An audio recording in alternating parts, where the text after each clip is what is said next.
Welcome to Reach the World ASAP. My name is Pastor Scott Griswold, working with ASAP Ministries. The Seventh-day Adventist Church in Cambodia is about 23 years old. I'm not talking about a building somewhere, I'm talking about a movement. Several thousand members are scattered across the country in small groups of believers. Sometimes they meet under a blue tarp or in a bamboo hut. A few have nice churches built by generous donors from the West. They are always surrounded by villagers and towns where almost everyone is a Buddhist.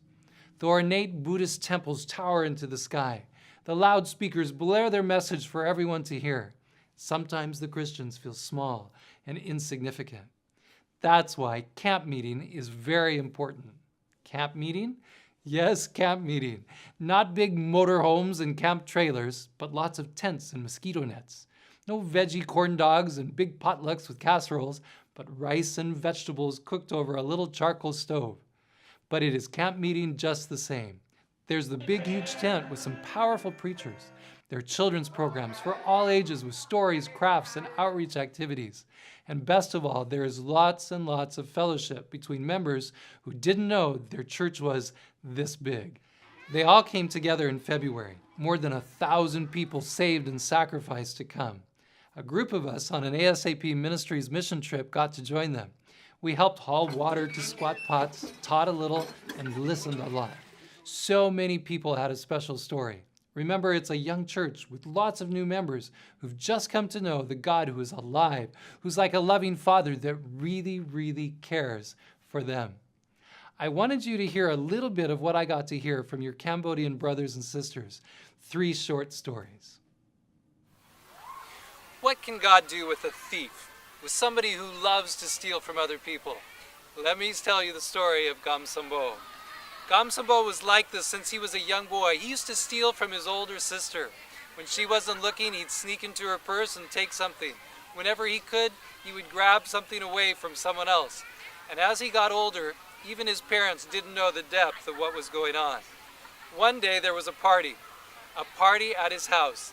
And at that party, an uncle came with a really nice motorcycle, full of gas, brand new, and he saw his opportunity. So while everybody was partying inside, he slipped out, found the keys, turned on the motorcycle, and took off for Phnom Penh City. His mom didn't know, his dad didn't know, nobody knew who'd stolen the motorcycle, except for him. Off he went. For 2 months, he just had a great time, did this thing, went around, and then came home. Finally admitted to his parents. They were angry, they were upset, but they didn't know what to do. What do you do with a son who's a thief? Well, God knew what to do. God has been in this business for a long, long time.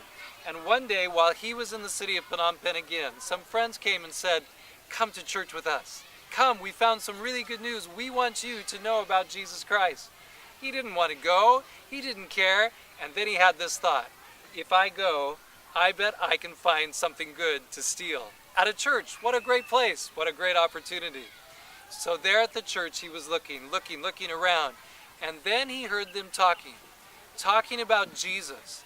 The Jesus who loved people enough to give up heaven and all of its beauty, all of its glory, to come down to earth to help us here. As he thought about that, he thought, who on earth is willing to give up what they have to help someone else? I don't see that happening. And then he heard more. He heard how they took this Jesus and they put him on a cross, how they crucified him even though he had done nothing wrong. But he stayed because he loved the people, because he wanted to die for the sins of the people. There he is, sitting. He's just been thinking about stealing from the people at church, but now he's hearing about Jesus Christ on the cross. And he hears that to Jesus' side was a thief, somebody who had not just stolen a little bit, but robbed, maybe even killed people. And as this man is facing death, he realizes his sin and he cries out to Jesus for help. At that moment, this man who had been a thief since he was a boy, felt deeply the conviction that he was a sinner in need of grace. That's when he chose to surrender his heart and to plead for forgiveness from the God who loves thieves, from the God who loved him. His life was changed from that moment on, and God is now leading him and his wife to know and to understand the truths of the Bible and about the soon coming of Jesus Christ, who will come to take his children who once were something else, but now have become the sons and daughters of the living God. That is the power of the gospel. I love that story. The thief on the cross helped bring a thief to the cross. Jesus is so good. I know you'll like this next one about a young lady named Pira. One time when there were a lot of people following Jesus, he turned to them and he said, "If you do not hate father, mother, sister, brother, even your own life, you cannot be my disciples." Those were hard words, especially coming from the very one who had said, "Love your father and your mother, honor and respect them." How does a person put that together, especially one who is new in the faith? I've just met this young lady, Pira, here in Cambodia. She lives in the province of Kampong Thom, and when she was a young lady not too long ago, maybe a year or two ago, her mother was really sick. As she tried to describe it, she could barely describe it because there were so many things that were wrong with her mother. And one day on her way to school, she saw a group of people praying. It looked strange to her. She saw them just gathered around a woman praying for her, and so she went close to find out what was going on. Come to find out, this woman had the same sickness that her mother had, and as they prayed for her, she got well. Well, she hurried home, eager to tell her mother. You see, her mother had already spent a lot of money and a lot of time trying to get well by going to the different traditional healers and spirit doctors in her country. But it did not work. It was not helping, and they needed help badly. Well, her mother agreed, sure, might as well try anything. And so the teacher came, and they began to pray for her mother. Not once, not twice, but 3 times they prayed earnestly for her until finally she was healed. Pira was beside herself with joy. She was so excited, and she immediately believed in Jesus Christ. But not her mother, not her father. In fact, they were not happy with her going to church. She couldn't understand it. Why couldn't they believe? They had seen with their eyes God had healed her. But for some reason, they did not choose. But not her. She kept going and going and going. Even when they forbid her to go, she would pray and God would open up the way. Until finally the day came when she said, "I have to be baptized. I want to follow Jesus. I want to go with him and do whatever he calls me to do." Immediately again, her dad said, "No.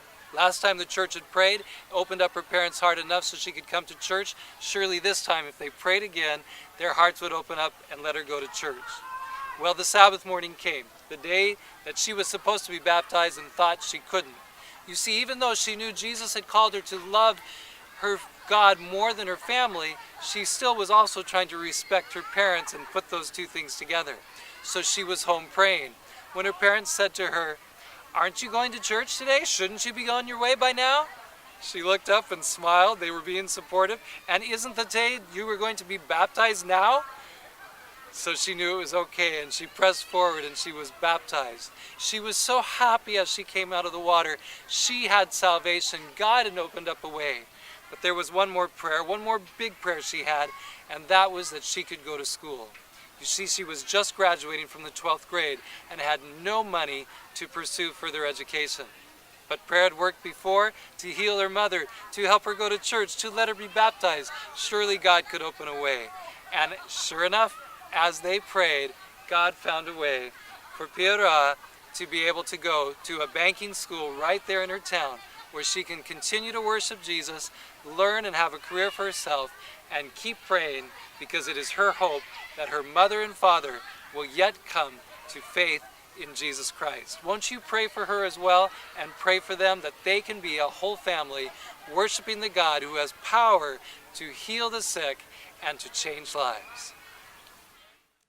Please pray for Pira's parents to believe and follow Jesus too. Perhaps there's someone you're praying for, hoping that someday they will come to Jesus. This last story about Saman and her son should encourage your heart. Does God answer the prayers of a mother? Let's take this for an example. Saman is a Seventh-day Adventist believer in the country of Cambodia. She has a son that she has prayed for a lot. His name is Piset. Well, Piset is the kind of boy who likes to do what he likes to do. One day he was headed out to go cut trees to make a living. They need money in their home, and he was out there to cut some trees down. But they have to go way out on a boat in order to get them and bring them back. She said to him, "Son, please don't go today. Today is the Sabbath. You know the day is a holy day, and I've taught you well. Please don't go." He said, "Oh, Mom, don't bother me. I need to do what a guy's got to do." And off he went with his friends. Oh, she prayed, "Lord, please help him to wake up that this is wrong, that this is breaking your commandments." Well, that day, his boat sprung a leak. And as the boat began to sink, his phone got wet, his clothes got wet, his nice cowboy suit, and everything in the boat. Well, she thought maybe that would change him. So the next Sabbath, she said, "You're not going out today, are you?" He said, "Mom, a guy's got to do what he's got to do." And off he went to cut down more trees and bring them back. Well, the boat sprung a leak again. Again, the water came into the boat, and everything he had on got wet. This time he had to dry things out over there and get somebody to help him get back home. Surely this time he would catch on. But the third Sabbath, as he headed out, she shook her head and said, "Son, I am praying for you. I am praying that you'll wake up, that you'll come to understand God is trying to talk to you. This is his special day." Well, the boat leaked again. Not just a third Sabbath, but a fourth Sabbath. And the next Sabbath, he didn't take it seriously. He didn't bring it to his heart and mind, but instead he called his buddies to the house, and they began to drink away the Sabbath day. Her heart was crying out. Her heart was broken. She wanted to see her son come to understand that God loved him, did not want him to break his commandments, wanted him to know God truly. But would he listen? No, he headed out again. Her prayers did not stop. And finally, as God began to move on his heart, he surrendered and began to coming to church.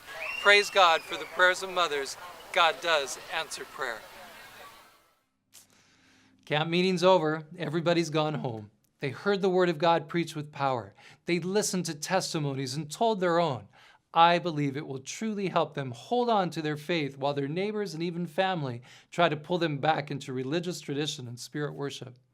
Please pray for this young church in Cambodia to keep on growing, to stay faithful, to take the gospel to every province and village.